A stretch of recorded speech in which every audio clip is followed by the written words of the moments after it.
सनातन का अपमान मौलाना जर्जिस अंसारी ने ही नहीं किया। आज संसद परिसर में सांसद पप्पू यादव ने जो सीन क्रिएट किया उसे देख देश का संत समाज गुस्से से भर गया।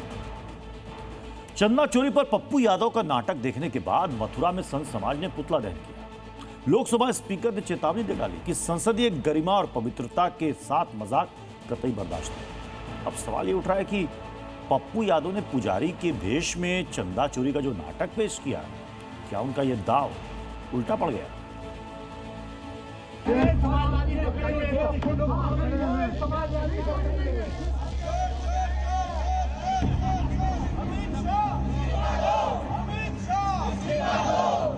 ना मंच है ना माइक है, नाटक चालू है। जगह चुनी गई है संसद परिसर और एक्टर हैं पूर्णिया के सांसद राजीव रंजन और पप्पू यादव। भगवा वस्त्र में तिलक लगाए दान पेटी के साथ पालथी मारकर बैठे हैं। खेला शुरू होता है। Scene number 1। सबसे पहले पप्पू यादव की दान पेटी में चंदा डालते हैं विपक्ष के नेता राहुल गांधी। दर्शक दीर्घा से वंस मोर की डिमांड होती है। राहुल गांधी को फिर से वही एक्ट दोहराने के लिए दूसरे सांसद उन्हें नोट थमा देते हैं। इस बार दान पेटी में राहुल के नोट डालते ही पप्पू यादव उसे चुराने का नाटक करते हैं। Scene number 2। दूसरे सीन में आते हैं अयोध्या से समाजवादी पार्टी के सांसद अवधेश प्रसाद। Scene number 3।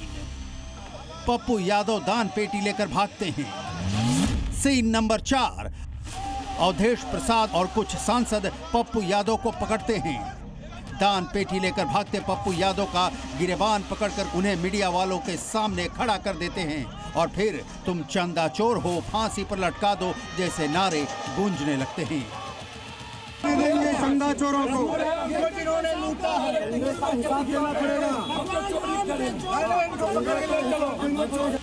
खेला समाप्त होता है। विपक्षी सांसद ताली बजाते हैं। यह पूरा सियासी ड्रामा राम मंदिर में चढ़ावा चोरी के बैकग्राउंड पर तैयार किया गया था, जिसमें लीड रोल प्ले किया निर्दलीय सांसद पप्पू यादव ने। राम हमारे आराध्य हैं, चरित्र हमारे जीवन में है, उनका चरित्र कन में है, मन में है, चरित्र में है, चिंतन में है। सारे विपक्ष एक हैं कि राम राम जपियो और पराय सब माल हड़पियो नहीं चलने देंगे। हमारे नेता राहुल गांधी, प्रियंका गांधी और सभी विपक्ष, अखिलेश जी, सभी विपक्ष के नेता एक हैं। सनातन पर कोई हमला राहुल गांधी, प्रियंका गांधी के रहते नहीं होने देंगे। ड्रामा सियासी था लेकिन बाना भगवा था, लिहाजा संत समाज भड़क गया। मथुरा में पप्पू यादव का पुतला दहन किया। पप्पू यादव की सांसदी समाप्त करने की मांग की। पप्पू यादव के नाटक को सनातन का अपमान बताया। ये चंदा चोरी का जो नाटक कर रहे हैं, इससे पूरे संत समाज में भारी आक्रोश है। ऐसे लोगों की संसद सदस्यता खत्म होनी चाहिए। पप्पू यादव द्वारा जो कृत्य किया गया है, जिस प्रकार से उसने सनातन का अपमान करने का प्रयास किया है, संतों के भेष का अपमान करने का प्रयास किया है, संत रूप में आकर उसने दिखाने का प्रयास किया है, वो कभी भी क्षमा योग्य नहीं है। संसद परिसर की ये नौटंकी देख सत्ता पक्ष आग बबूला है। धर्म और राजनीति का पप्पू यादव ने जो कॉकटेल तैयार किया था, सत्ता पक्ष ने उसे सनातन विरोधी मानसिकता करार दिया। शायद ये भूल गए कि वे लोकतांत्रिक प्रतिक्रिया के, लोकतांत्रिक व्यवस्थाओं के एक स्तंभ है। 20, 25, 30 लाख लोगों का प्रतिनिधित्व करते हैं। जिस स्थान पर काम वो कर रहे हैं वो कोई गली नुक्कड़ चौराहा या एम्फी थिएटर नहीं है। जिस तरह की घटना को उन्होंने अंजाम दिया है, शर्मनाक है। भगवान बड़ी पवित्रता का द्योतक है। हर एक व्यक्ति कपड़ा ये नहीं पहन सकता और मुझे लगता है उन्होंने ये मजाक, बहुत बड़ा मजाक किया, भगवा का अपमान किया, भगवान राम का अपमान किया। इसके खिलाफ लोकसभा अध्यक्ष उनके खिलाफ कार्रवाई करनी चाहिए। बीजेपी सांसदों के साथ ही लोकसभा स्पीकर ओम बिरला को भी पप्पू यादव का ड्रामा पसंद नहीं आया।